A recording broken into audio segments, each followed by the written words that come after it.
That there. Okay, I think I am live. Yeah.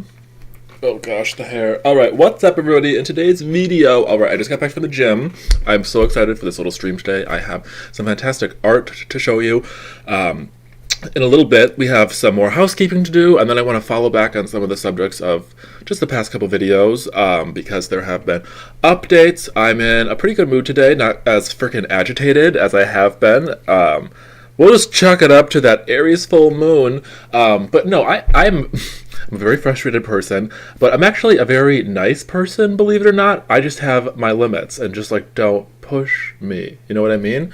But like I am actually a pretty nice person. I just need to remember, or at least try to be conscientious of the fact that you guys only see like what I show you. So if I am only showing you my really frustrated, aggressive side, you don't get to see my softer side. So I just need to remember to balance the two so I don't look so totally fucking insane. But yeah, so a lot of quick little things I need to go over with you before we, dive into the art. First of all, this is pretty cool, I've heard Tartaria talked about in 2 different communities in the past week or so, which is really freaking cool. I've been a big fan of all of that energy for a long time now, and have been like... anyways, one of the places I saw a clip from was Joe Rogan, and I don't really watch Joe Rogan at all. I think he looks like a sausage casing, or some sort of like condom. Oh, Sacha, you're here. Love you so much. Hey.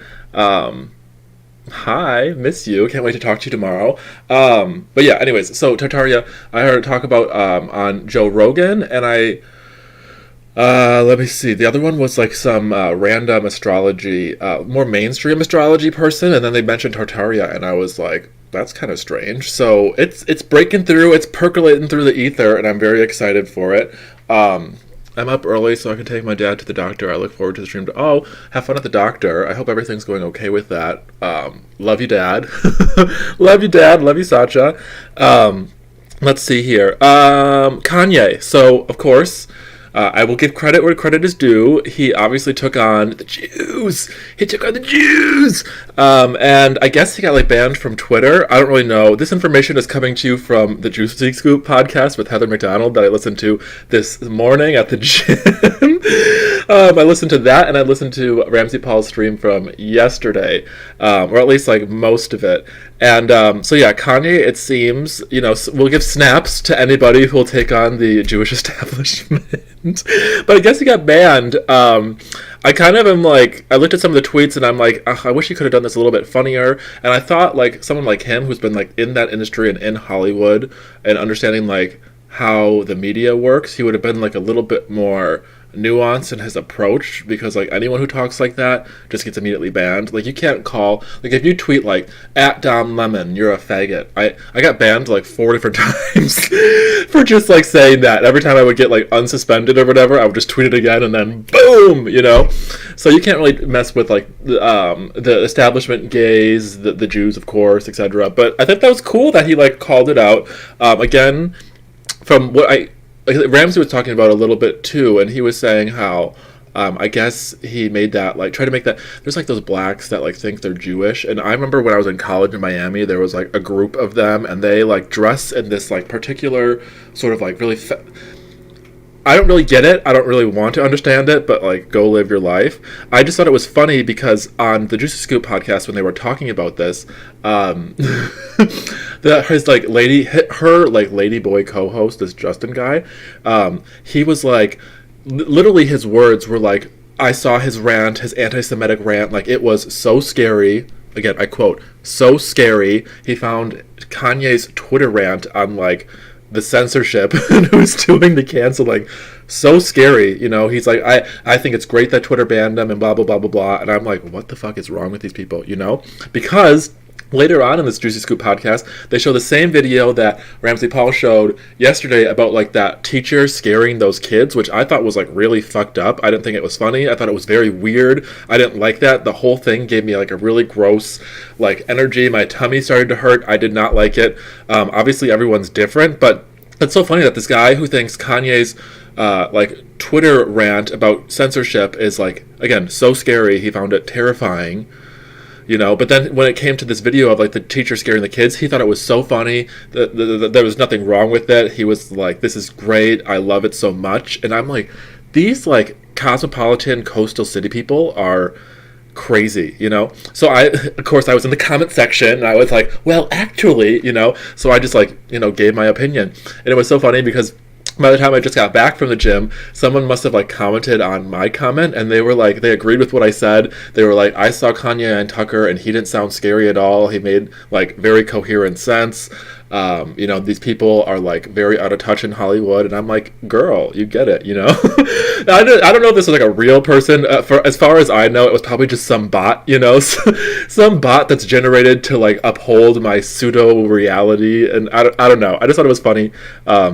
But again, they think this like really perverted thing of like terrifying kids in that way at school is like so funny and not like weird at all. But then Kanye going on a Twitter rant is like so scary. I don't know. I think it's weird. I think it's very weird. Like I said, we just like got through like this Aries full moon. I don't know if any of you saw it. Actually, just biking to the gym early morning, the moon was still up. It's in Taurus now, but the smell right now is incredible. It's like intoxicating, actually. I was like, I didn't even want to go to the gym. I just wanted to like keep biking around because just like the smell of the fall air it had me on a whole nother level. But we just got through this full moon, which means we're in eclipse season now. And I only bring this up in regards to the midterms because in 2 weeks we will have a solar eclipse in Scorpio, and then 2 weeks after that we will have a lunar eclipse in Taurus, and that's like a big one. And it just happens to be happening on November 8th. Which is election day here in the U.S. And like regardless of election day was happening or not, I think it's crazy. The astrology for this eclipse season, it's going to be wild. And I don't know, like this whole election day thing, like I'm one of those people, like I don't want to be nihilistic, I don't want to be cynical. Like I want to be like, it's like I want to go and vote. Like I want to believe that like my vote casts and I can like change the world and I can change the trajectory of this nation. It's just I have to like keep reminding myself that it's just, though those feelings are valid, like this is not where you want to put your energy. This is not where you want to give your power away. And it's really, really hard because we have some like dumb gap-toothed nigger who's like running for Senate in Wisconsin, who's trying to oust Ron Johnson's seat, I believe. And Ron Johnson, I'm not a fan of him. I know so many people like him because he plays like both sides of the vaccine thing. I personally see right through it, but like I get it. No one wants to be forced to take the cucarachi or whatever. But Ron Johnson is... I just find him very much like Mitt Romney. This is, again, my personal opinion. You're able to think what you want. But it's like I want to like vote for Ron Johnson just so that this other guy doesn't win, But again, then I'm giving my power to someone who I don't want to have power in the first place. So it's very confusing, and I don't know. But then I'm at the gym again this morning, and like on the news screen, they were talking about like in Colorado, something about like non-citizen voter registration is underway or something, and something's getting all fucked up with that. And that just like blows my mind continually that you cannot even live here and still vote on like the future of this country. Like that is so wrong to me. Like we're not a fan of democracy anyways, but I thought it was weird. I remember when I was working at a horse barn with this like old German woman, this expat who moved here in like the 80s or whatever, and I just like thought it was weird that you could like move here and like not be born here but then like still be able to like vote for like in this country. And I think the same is like true in Germany. Like I could move there and after a certain amount of time I can like vote and like help determine Germany's future. And I think that's so wrong, unless you're like born. So I don't know exactly how I feel about it because I don't know how I feel about the whole voting thing in general. I just, again, just like the clownery and the faggotry of like non-citizens voting, it just continually blows my mind. Tolerance is a fancy word for despair, and progressivism is a fancy word for suicidal. I don't know where I was going to go with that, but I just had a note to say that. Here, question for everybody. Do you think they could fake a nuclear war? Like, they were able to, like, fake a whole pancake scenario, Like, 2020, we all lived through that. Regardless if you think it was real or not, I think everyone can pretty much agree that, like it was overblown, whatever it was. I think it was a nothing burger, but it was like this huge reaction that didn't even have to happen at all, and they were able to fake and like get everyone to believe based on their screens that like they were in the midst of like a crazy pancake, you know? So do you think, again, with social media and everything right now, do you think they'd be able to like fake a nuclear war? Again, going with all that like Ukraine stuff, I sometimes wonder. I'm like, people are so naive and they're so stupid, and they just believe whatever they see on the screen in front of them, that I don't know, they could possibly fake an entire nuclear war. I don't know. It's curious, very curious to me. One last thing before we get into the art. Thank you, Rockshot, I think. Love you so much. He sent me this video on House of the Dragon. So I was like, it was about like their clothing design and all of like the craftsmanship that goes into the clothing design, which I will agree. Again, we have to always give credit where credit is due. House of the Dragon, I think there are major holes in it, but there are elements to it, like the costume design, which is really, really, really well done. Just like the craftsmanship, the metalwork, the really, really fine metalwork, and the detailing, and the fabric choices, like these very, very like very, very luxe like velvets and stuff. There's a very intricate like feather layering of different like feathers that gives like a very scale effect. The leather. Leather is like a hard one to make it look right, especially on screen. But with like the men's clothing, a lot of like leather, like sort of vests and clasps, etc. They make it not look dorky or anything like that. It's like a very like elegant way of doing costume design, and the costume design really is next level. And there are really good things about House of the Dragon. The score is really well done. In the past episode, there were two different. I had to try to like stay focused here. The score is really well done. The last episode had two score pieces, which I thought were very, very well done. One was this entrance of King Viserys into the throne room. That was very well scored. And then there was like a sort of a family feast scene a little later on that had some really, really nice like violin music that I really enjoyed. Let me see if I can share my screen here. So again, going back to like the clothing, this is that entrance scene of King Viserys into the throne room that I was talking to you about. This, I would fucking wear this like caftan robe thing he's wearing and like every single day. I think it's beautiful. It's probably hard to show on screen because a lot of it's black, but this is like very, very well done in the whole scene. The whole aesthetic of this is, I love the whole vibe of like a mad king. Not that he's not mad per se, but he's deteriorating and he's unwell. I love what they did here aesthetically because half of his face, it's very Harvey Dent. Not that he got burned, but it's all like decrepit skin. He lost an eye, and to have this like half mask. I don't know, with the crown and the long hair and then like the caftan, and it's definitely a vibe. It's definitely a vibe. The costume designers get it right in this show every single time. They do a really, really good job. So again, we have to give credit where credit is due. I just feel like, and this is gonna like tie into the art that I want to show you, like storytelling and how to tell a story is so important. And you can have all of the fanciness, you can have all of a great score and great costume design and great set design, you can have all these things, but if the food isn't good, like you're there for a feast, you know what I mean? It's Valhalla, brother, you know? Like if you're going to a feast and like the table is set really nicely and everyone's dressed really nicely, but there isn't any food, it's kind of like, what's the point, you know? The storytelling being the food. And so that's where I get critical, and I don't even want to be critical. The thing is, like, I want to enjoy all of this, and like I do, I just like there's like these tweaks that have to occur when it comes to like narrative and storytelling, to really get like my seal of approval. And they have my stamp of approval when it comes to, again, just like the visual alone of this like old decrepit king sort of walking in. This robe caftan thing is iconic. The face thing, the crown, all very, very well done. In fact, I found my hair goals. Okay, so like I said, last night I went and watched like the second half of the last episode again, which is what I've noticed I've done the past couple episodes, where like the show's an hour long and the first 30 minutes are so fucking boring, but then like halfway through it picks up like a little bit. And that's what I did again last night, where I watched the second half of the episode again.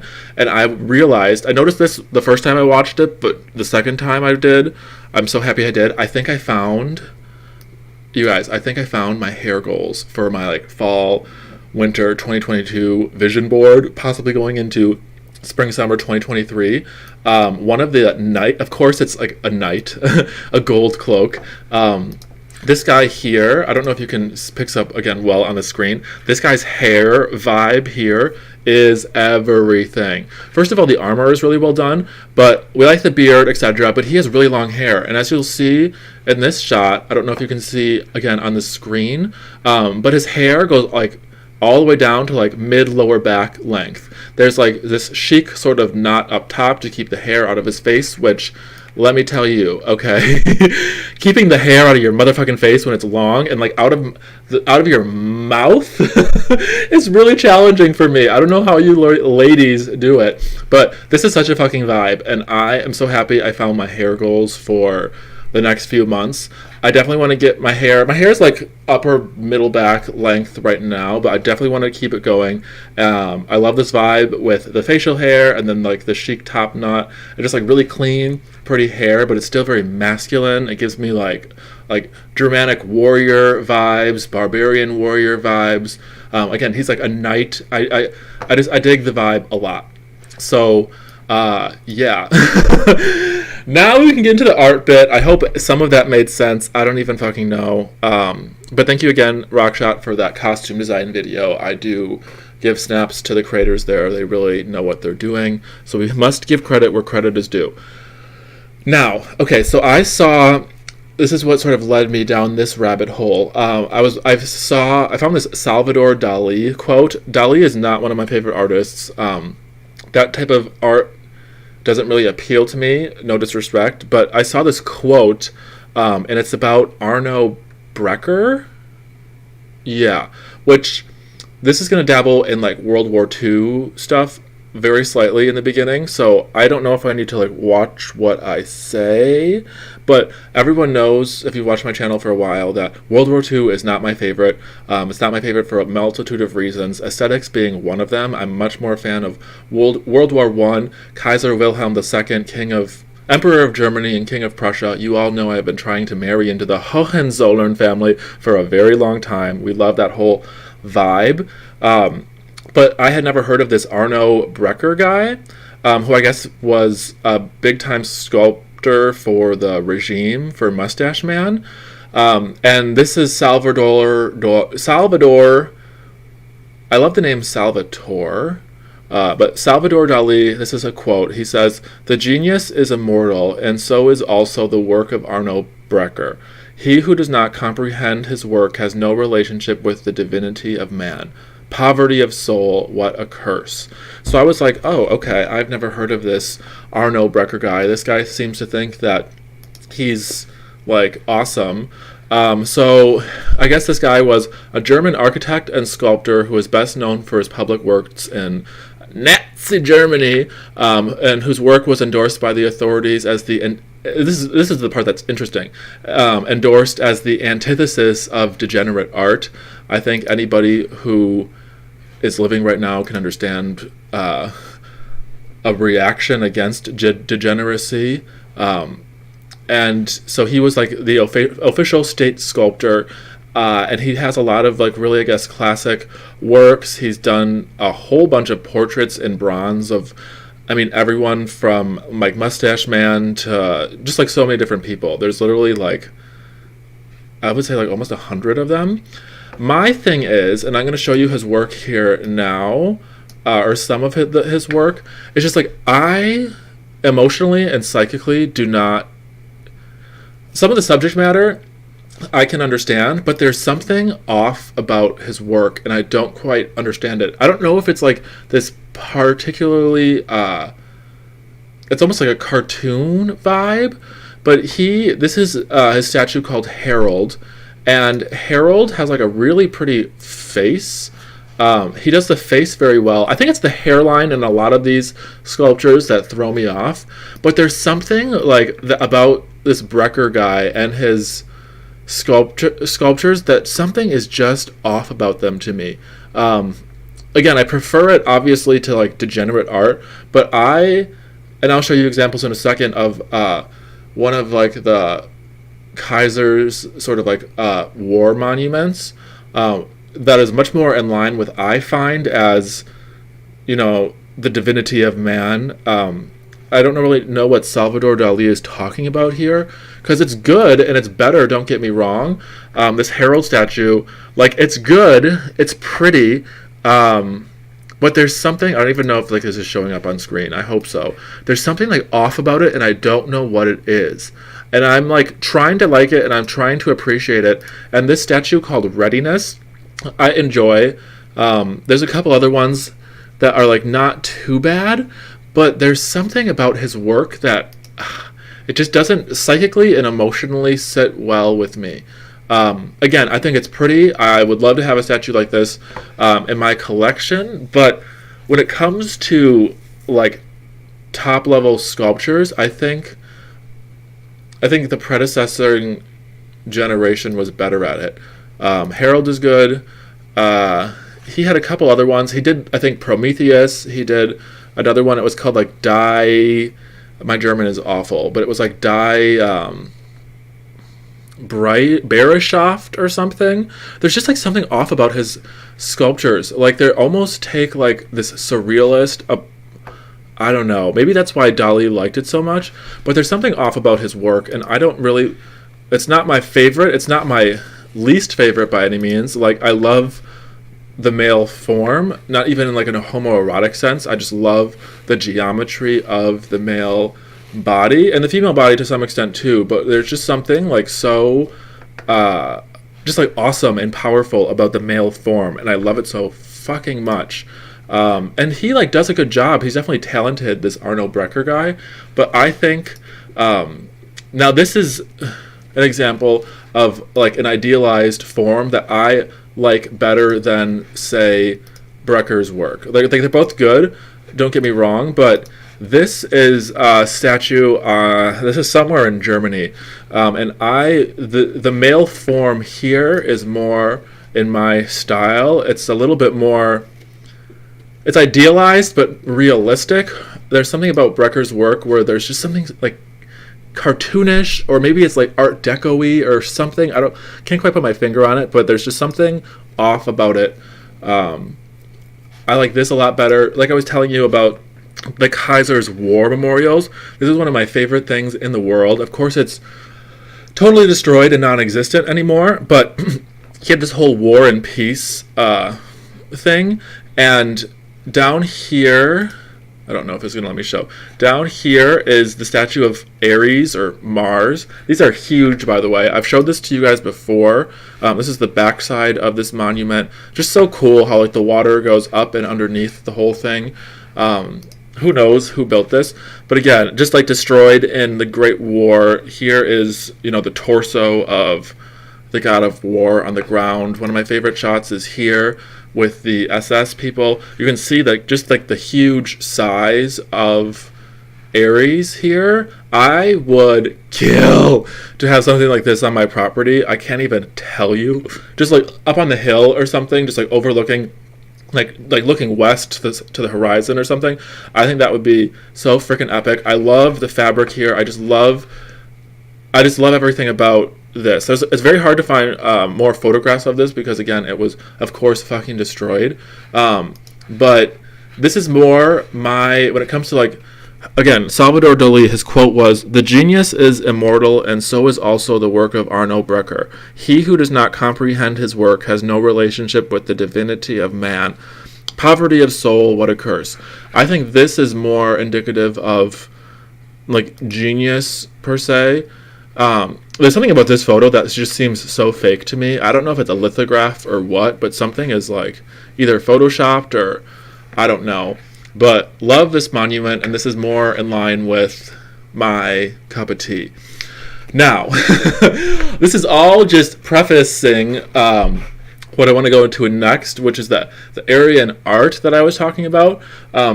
We have like two more statues here. This is Cellini's Perseus, which I'm a fan of. I love the drama here. It's more of a youthful figure, I guess, compared to the more like masculine forms that we see here and with like Brecker's work. This is a little bit more similar to Donatello's David, where the form here, it's like the youth is very effeminate. I mean, it's homoerotic. You have the Goliath's like feather headpiece literally going up into his like groin area. The whole thing is like very languid, very whatever. Cellini is like in between, I would say, Donatello and someone else. I really do like this Perseus statue. I would love to have, a huge thing like this. Maybe at the entrance to my property, just warning anybody that this will be their fate if they try to fuck with me. But even here, like the male form, it's a little bit exaggerated, obviously, but it's still, I don't know, there's still something very beautiful about it. I do like Donatello's David. It's not like my favorite. I just do like the contrast between this sort of more softer, effeminate form. Of course, there's like the classic Michelangelo David, which is not a favorite of mine. Like that's like fine for the male form, but I think Brecker does a better job at that than Michelangelo. Now, now we can finally get into the art. So I had never heard of who we're going to talk about today, which is Edmund Leighton before. I think I might have come across him in some of his works, but I didn't know sort of the depth of all of this. So he's part of what is known as the Pre-Raphaelite Brotherhood, which I guess is a group of English painters, poets, and art critics founded in 1848. So we love the time period, by a whole bunch of people, modeled in part on the Nazarene movement. I'm not sure what that is, but the Brotherhood, I guess it was a rejection of how paintings were comprised and set up, that I guess ever since Raphael, here it is. The Brotherhood believed that the classic and elegant compositions of Raphael in particular had been a corrupting influence on the academic teaching of art. In particular, the group objected to the influence of this one guy who they called Sir Sloshua. Anything lax or scamped in the process of painting, and hence anything a person of a commonplace or I don't even know. But basically, this was like they rejected something about Raphael's work. I don't really know the specifics of it. I don't really want to go into it because I'm just here for the paintings. But I guess this Edmund Leighton guy is associated with this pre-Raphaelite movement. So I really like his work. There's not a lot of words here on Wikipedia about this guy's life. Looks like born 1852, died 1922. So we already know that I love that time period. But you guys, when I tell you how mesmerized I am by some of these paintings, I put this Wikipedia link in the description box just so that you can like blow them up on your own screen and like look at some of the detail. There's so much I can say. Like the detail is like one thing, but just going back to storytelling and the importance of storytelling, as you can see here, like subject matter is so important. Like right now, if you walk into an art museum, you'll see like a banana like stapled to a wall, and they're like, "Oh, it's art," blah blah blah blah blah. And I'm not saying that something has to be like high art like this to be considered art, but like subject matter is something that I feel that we've lost a lot of. I don't want to say it's simple, but it's like foundational and it can be easily overlooked. But like the subject of what you're choosing to paint or to sculpt, or like that scene or that moment, these people in this Raphaelite movement or whatever, they understood it. They knew what to capture to give like a really intriguing painting, a really intriguing work of art. You can't like tell me, like if you get stills from House of the Dragon, for example, that the storytelling, how they set the stage and everything like that, you can tell they don't know what they're doing. Like there's like some sort of like foundational piece of composition that has been lost to our generation. And Edmund Layton really, in my opinion, shows it. And some of these paintings that I'm about to show you are like fine or whatever, but some of them are like up in my top paintings of all time now. I don't know why exactly, but they're having like a profound impact on my subconscious. And also, again, I showed you the time period, 1852 to like 1920s he lived. It's just like the amount of like blondes and just like redheaded people, where did they all go? You know? Like if you talked about people, like if people talk about England, you know, right now, they'll say like, oh, there are all these like black people there, all these North Africans, all these Indians, all these Chinese people, you know, like what's even a British person anyways? But like if you look at these paintings, it's like very clear that there was a whole race of people that has like culturally been completely fragmented and decimated. And it's like, where did all these gingers go? You know, like obviously people think of like Ireland and Scotland as like sort of like ginger people. I love gingers, you know, but like where do they all go? Like it's very rare to find men with like the blonde phenotype. It's hard. It's something happened. And something definitely happened. So let me just stop blabbering and get into these paintings so you can like know what I'm talking about here. I guess we'll just go through like all of them that are here. And I'll show you like my favorites. This is not one of my favorites. It's called Old Times. It kind of gives me like a post-impressionist vibe. This one is much better. It's called Till Death Do Us Part. Again, not one of my favorites, but it's lit very well. I love the colors in it, the golds and the reds, again, contrasting with the woman. There's a lot of different expressions on the faces that are still a little bit muddied by what I'm guessing is like a hangover from post-impressionism, but it's still like a fine painting. This is Abelard and his pupil Eloise. I had not heard of Abelard before. I mean, maybe I came across him, but that's like a whole, I guess he's like some medieval French philosopher, and he's like the predecessor of like Rousseau, Kant, Spinoza, so many different things. He's like, I guess, this really smart guy. I never really heard of him, but this Peter Abelard guy, I guess, was a really smart cookie.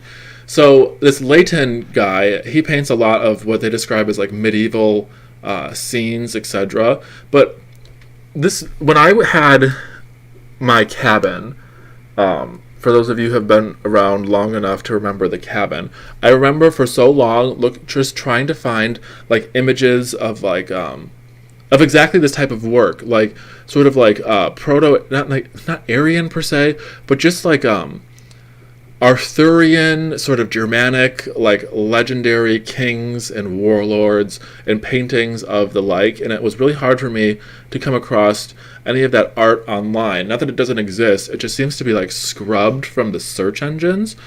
So when I came across Layton, I was like, this is exactly the type of work that I've been looking for a very long time, to try to connect to psychically. Here's another one. It's called Faded Laurels. Note, again, let me zoom in here for a second. Note just like how many people are just like ginger, light strawberry hair, blonde-ish, you know? I don't think I've ever seen like a group of people. Again, I've never been to the British Isles before. I've never been to Ireland. I've never been to Scotland. So maybe this is what it's like over there, even after all of this immigration. But like, a scene like this, like, almost like shocks my eye, because I just feel like it would never happen anymore, because I feel like this phenotype and this genotype has been like attacked over and over and over again. Maybe I'm wrong, maybe I'm crazy, I don't know. But this one's called Lady Godiva. Again, a blonde, strawberry blonde, a redheaded, looks like a Scotsman. This painting is very, very well done. The detail in it, especially in the fur and the fabric, is unbelievable. I'm going to try to like zoom in here a little bit. These aren't, again, any of my favorites yet. We haven't gotten there. But like the dogs here, his like robe, like the details in here are unbelievable. The fur on the ground here, like the crowd, like where are the painters of 2022, and are they able to like create something like this? Again, not my favorite, but interesting nonetheless. This is one of my favorites. It's called The Elopement, 1893, and there's just so much to be said about this painting. Again, it dabbles a little bit in sort of the impressionist sort of vibe. I'm going to zoom in here just to get a little bit more detail. Very, very well done painting. The construction is very nice, and what I like most about this is, if you were to tell, I feel like I could literally create like a 4-season TV series based off this painting alone. I feel like I could create a whole play, a whole movie off of just what's happening in this scene. Like, it leaves so much up to the imagination, which is what's so great about this. It kind of reminds me of the concept of the Japanese concept of yugen, where you just like don't fill in all the blanks. You know, you put out just enough suggestion and leave just enough blanks and space for like the imagination and the subconscious to just sort of like work on it and like fill it in as you go. But like this whole thing, like it's called The Elopement again. Like you don't know, is she going? Is she leaving? You have this guy in the boat who's like looking up at her. Is he, you know, a lover of hers? Like, is she in love with him, but she has to go marry this other guy? Maybe she's not in love with him and he's just in love with her, and she's so like excited to go into this next part of her life. Maybe they're supposed to get married in secret because of, you know, certain things, certain arrangements. Who knows? But like the expression and the main people, the main characters in this painting aren't even looking at you. You know, one's literally looking to the back and one's looking away from you. And there's still just so much you like could say about it. You know, again, like is she leaving? Is this guy like a secret lover of hers and he's here to sneak her away and whatever, or is he just dropping her off? You know, in some sad moment of, you know, she's got to go do what she's got to do and, you know, secure the bag, if you will. Just like so much you could say about it. A very, very beautiful painting. I would love to see this in person. Which is very well done. This one's called My Next Door Neighbor. And it's not my favorite per se, but I'm just going to zoom in here so you can see some of the detail. It's just like unbelievable. Like this guy's obviously looking at her like, what? But this woman, first of all, her expression. Beautiful expression. I love how she's dressed. She's holding her dog. The whole thing is just like so meticulously well done. Like the craftsmanship in the garment is just like, how do you even paint something like this? You know, like I again would love to see this in person just so I could see how it feels in a way. But not one of my favorites, but just like a well done painting. 1816, again, not one of my favorites, but love a lot of what's going on in this. We have a whole bunch of different figures. There's, you know, some sort of like war procession or some sort of parade happening and everyone's cheering. Again, let me zoom in here a little bit just so we can see some of the expression on like the faces and the children. It's like angelic, you know what I mean?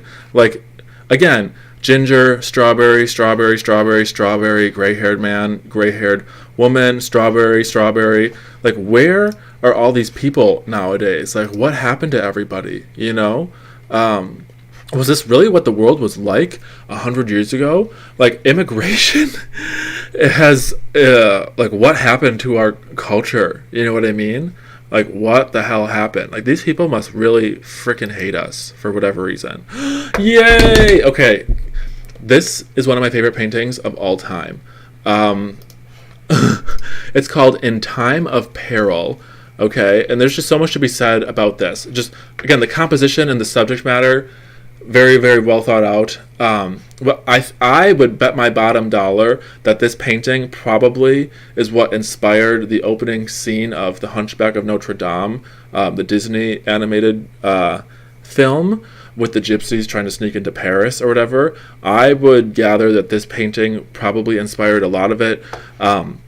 You have, again, what looks to be like a strawberry redheaded woman. She has her blonde strawberry son. Again, just the detail and the different textures is just what always blows my mind. Like from the fur to the fabric in the garments to the metalwork on the chainmail, the metalwork in like the what would you call this? Like the trunk, there's like, it seems to be like a chalice, some other sort of like metal goods, and just like how do you even do that with painting? Like, I just find that like remarkable, the talent that goes into just differentiating textures on a two-dimensional plane, like just between the boy's skin, his hair, the fur of his coat, the fabric of what he's wearing, and then the trunk behind him. Like, there's so many different textures going on there, and it all looks realistic. I don't know why, but I feel like I'm like sexually attracted to this boatman here with the ginger mustache. I don't know why. I just think he's totally fucking hot. I would love an evening with him in his boat here. But yeah, love his cloak, love what he's wearing, love the colors of this whole thing. You have the monk off to the side, like ready to hide these people away. The whole thing gives very much like a Holy Grail, like the Grail mysteries, Grail lore type of vibe. You even see like the chalice here. You have the strawberry like woman, the blonde youth, the monk, the whole thing. The boy seems to be looking over his shoulder, like there seems to be some nefarious action like right there that no one's looking at because they're all looking at the monk. Maybe this is a trap. I don't even know. It seemed to be a trap in The Hunchback of Notre Dame. But yeah, the painting is titled In Time of Peril. And I am literally obsessed with this. Like, I don't know, maybe I'm biased because The Hunchback of Notre Dame had such a profound effect on me in my childhood that when I saw this painting, I just psychically and emotionally immediately was like, yes, this is it. But love this painting so much. I think it's going to be my background on my desktop for a little bit because it's just so epic. Even like the time of day when this is happening, is this early morning, is this late evening? Like, it seems to be some sort of twilight. You have the light reflected on the water, even like the water droplets coming off of the oar, like just mastery. What happened to our culture, everybody? Here's another really good one. Not one of my favorites per se, but The King and the Beggar Maid. And this is what's so interesting, is a lot of these paintings, they have like a very powerful female presence, and I'm not like going out there and being like HBO, Amazon Prime, like they're always looking for these they're stuck in like the whole like Marvel crap, but it seems like there is a plethora of subject matter in these sort of Arthurian, British Isle, Germanic sort of legends and lore about different prominent like female figures. A lot of them are sort of like enchantresses, just like divine femininity, really. And like if you were Hollywood, or any of these streaming services, Leighton's paintings, like I was saying about that one elopement one, I feel like I could come up with like literally a 4-season TV series just based on these paintings alone. And I'm not trying to give them ideas, you know what I mean? I would rather them not touch this stuff at all, because what they would do is they would replace all of the blondes and all the strawberry people with just like blacks and like Indian people and just make it into some fucking diversity shit show. It's like I don't want them touching our culture at all. Talk about cultural appropriation, to have a bunch of these Jews in Hollywood just like ruining our fucking heritage. I don't want to get into that, but it's like if you're still listening, like if we ever have the ability to like create our own production studio or something like that, like there is just so much rich, beautiful content that is like right there for us to sort of like repurpose and reimagine in really great ways. I mean, just like the detail of this alone, like look at the gold is one thing, the expression is beautiful, but like look at this guy's like cloak. Like, isn't this unbelievable? It reminds me of that one, let me zoom out here. I think it's like the Tsar Nicholas. I don't know if it's on his wedding day or whatever. I'm sure some of you are familiar. It's sort of like a dimly lit portrait in some throne room. I don't think it's coronation. I think it's a wedding day, but I could be mistaken. And because everything is like gilded in gold leaf, when you have like candlelight with gold leaf, it just reflects and magnifies light in such a beautiful way. This is what this vibe of all the gold in this picture is like giving me that vibe, and I love that picture. I think is it the coronation? Someone's gonna know. This one's a pretty picture. It's called Off in 1899. Not one of my favorite, but I can appreciate the composition and the subject matter. Again, beautifully done paintings. This is one of my favorites. It's called Godspeed. Something about it like hits my heartstrings in a way I don't really quite understand. Here is like our ginger mustache man Scotsman. I would literally, so hot, so handsome. I want him to be my knight in shining armor. He has a beautiful white horse. Look at this woman's hair, by the way. Is this not the most like beautiful colored hair? Just like natural and gold, like fiery gold. Like what happened to these people? You know, like where did they all go? Love the white horse. This is definitely one of my favorite paintings. The expression here on his face, looking at her. She's again tying some sort of like fabric. I think they call it a favor. Is that the right word? On his arm. It's called Godspeed. She wants him to return back quickly and safely. Again, the composition and the subject matter and the exact moment that the painting captures.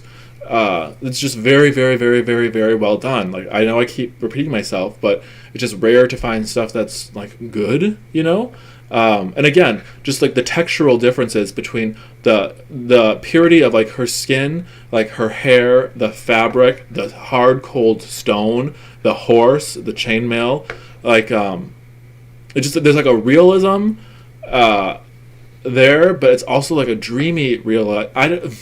Words seem to lose meaning when it comes to like trying to describe art sometimes. But this is another painting I would love to see in person and just allow like my God's eye to just sort of focus and remain stable on this image because I think it's beautiful. There's only a couple more left. This is called The Accolade. This is actually the painting that I saw on Tumblr, which inspired this whole thing. I think this painting is I think I've seen it in a couple memes, where it'll be like me, you, like, and just like, yeah, you guys know, I'm sure have seen like the memes. I like this painting. Again, I feel like I could create like a whole fucking movie off of this painting alone. You have a powerful like female figure here. I love the chainmail. This red color is absolutely divine. Like this like bright red orange. I fucking love this color. The chainmail, the whole thing is just very, very well done. Again, HBO, they're always looking for these like boss woman type movies, and I don't suggest this as if they should get their grubby little mitts all over it, but if they were trying to make like a female empowering movie, it's like this is how you do it, just very balanced. This is Tristan and Isolde. I don't know how to pronounce that. 1902. Not one of my favorites, but again, just like very, very well done. You can see as we enter the 20th century here, as we move away from like sort of the post-impressionism that you saw in the first couple paintings. But here still we have like the fur, the fabric, the richness and the color of the fabric, the skin, the hair, the beautiful hair. We love it so much. This is called Courtship, 1903. Not one of my favorites. I think there's something about the hat and how it frames this woman's head that something about this throws. I don't like this painting very much at all. It gives me who's the guy who did American Gothic? It like gives me that type of vibe for some reason. Again, not my favorite. Not my favorite at all. I'm just going to sort of keep moving here. I like this one a lot. This is called The Queen Kisses the Sleeping Poet, which is very interesting because usually like Sleeping Beauty and all the other things, it's usually the other way around, where the woman is asleep and the man comes to kiss her to wake her up. I think this is fabulous. Again, you could make a whole movie based on just this one scene alone. I never really got into... There's something like really off about like the fashion here. Like I never understood the hats and these veils. I don't think the people in these photos really know why they're dressing like that either. I think they just were sort. I don't know. That's like a whole Tartaria discussion. But again, all of the strawberry blonde women, beautiful how they do the veils, the expression on all of their faces and who and what they're choosing to look at, I think is very well done. Again, lots of females here in this painting. Like you could make a whole She-Hulk episode on this. Yeah, I think there's only a couple more, so sorry, this is sort of drawing out here. This is called Courtship by the Piano. Not one of my favorites, but it's very well done. Again, there's a dreamy realism towards all of this. Again, the wood contrasted with the fabric of her dress is unreal. This is one of my favorites, and it wasn't one of my favorites at first. Not my favorite of the favorites, but it's very, very well done. And until I sort of like looked at it, again, one of these paintings that I wish I could see in person so I could have my mind's eye just sort of like stabilize on it. But it's called Ribbons and Laces for Very Pretty Faces. And it's just very well done. The expression on everyone in this like composition is unreal. Like the expression on her face, the expression on this ginger's face, the middle woman, the guy's face. They're looking at ribbons. Again, the whole thing is just very well done compositionally. The painting itself is, again, like next level. Like we don't see stuff like this anymore ever. You can see the guy in the background, and everything is like purposeful. You know, it's like everything that is placed in the borders of this painting is like done on purpose, and it all has like a point to it, and I just love it so much. What I don't understand is if you look on the stone here, it says Edward Leighton 1902, but Wikipedia labels this as a painting done in 1904, 2 years later. I think that's kind of curious, but again, the expression particularly on these women's faces, it's just like I could stare at it for hours. Like her face, her face. Again, just like their skin is just like immaculate, you know, just like pale and blushed, and it's just so freaking pretty. One of my favorites, this one is like blurry and smaller. I don't know why exactly, but it's To the Land Unknown, 1911. I really like this painting. It's kind of eerie. It gives me like an eerie feeling similar to like Caspar David Friedrich, the German romanticist. But it seems to be like a mother who must have lost an infant child. I don't know if it's Leighton or some of the other figures at this time period. I think maybe it might have been that Peter Abelard guy who came up with the concept of limbo, which is, I believe, from my Christian history, limbo is where like the babies who are not baptized go. They don't go to hell. They don't go to heaven. They go to limbo. So I think that's kind of what they're depicting here, but love the two sort of dark angel figures on either side of the boat carrying the baby off. You have like, again, the strawberry blonde woman sort of weeping in the foreground here as her infant is carried away. It's very, very powerful. I would love to see this in person. Sort of dreary sort of ghostiness about the whole thing. To the Land Unknown. See, even like the names of the paintings are just succinct and well done, and just like leave a lot. They give you another 1,000 words of contemplation for this photo. You know, captioning is also an art form, and people don't know how to caption for shit. To the Land Unknown, very, very good. This is called Stitching the Standard. Beautiful, like raven-haired woman. The fabric in the flag that she's stitching is well done. Not one of my favorites per se, but I can appreciate it nonetheless. The boyhood of Alfred the Great. I mean, Carrot Top. Not one of my favorites, but it's fine. This is called My Fair Lady.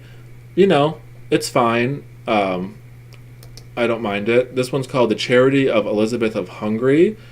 Interesting subject matter. Love the orange and this sort of bandana headpiece going on. Love that color so much. I remember reading about this Elizabeth of Hungary. I feel like there's a couple different statues of her in Budapest, if I'm not mistaken. This is the last painting. I know we've been going on here for almost an hour, but this is called The Hostage.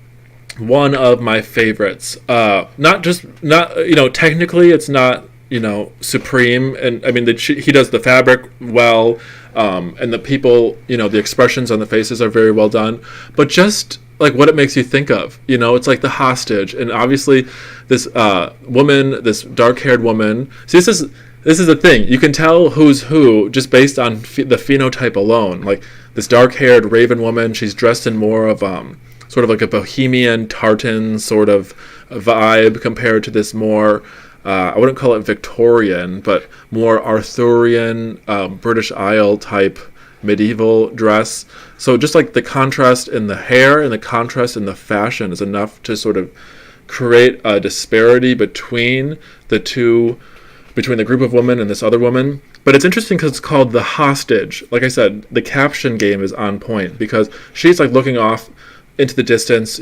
probably dreaming of her home that she was taken away from. But then you see the woman here, and then you start to wonder if they too feel somewhat like hostages.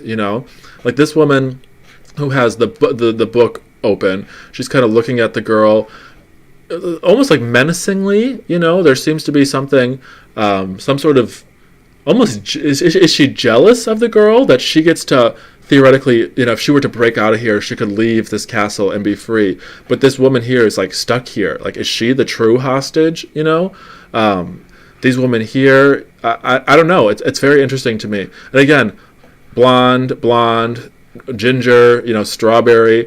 Where did all these people go? I would love to know. Again, I've never been to the British Isles. I'm sure Ireland and Scotland have a lot of ginger people, but like what, But yeah, I just again, I love that this is titled The Hostage. It makes you think, and it offers like a lot of his other paintings, as I just showed you. The frame is very condensed, it's very, very close. This is a little bit of a wider view and gives a breadth that you don't see in a lot of his earlier works. So yeah, that's Edward Leighton. Yeah, I think we're going to sort of leave it there. I just want to go back to this picture of this guy's hair because I can't stop looking at it. Okay, so anyways, I hope you all got through that. Like I said, I put the Wikipedia link to Mr. Leighton in the description box of this if you want to look at these paintings yourself.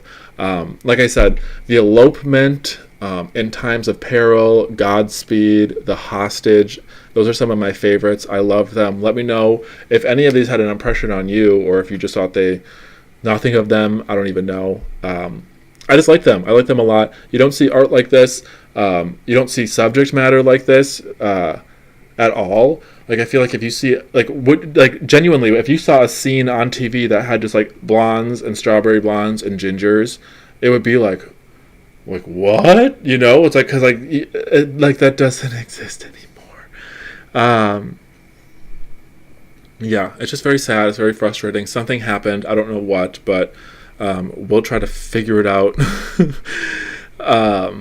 Yeah, I don't know. But I hope you guys liked that. Again, let me know what you think of that Arno Brecker guy. Like I said, some of it's fine, but I don't think it's the supreme divinity of man. I'm more of a, Emperor Wilhelm II type aesthetic. But yeah, I thought this was interesting. Let me know what you guys think down below. And tomorrow, 10 a.m., stream with Satcha. Be there or be square.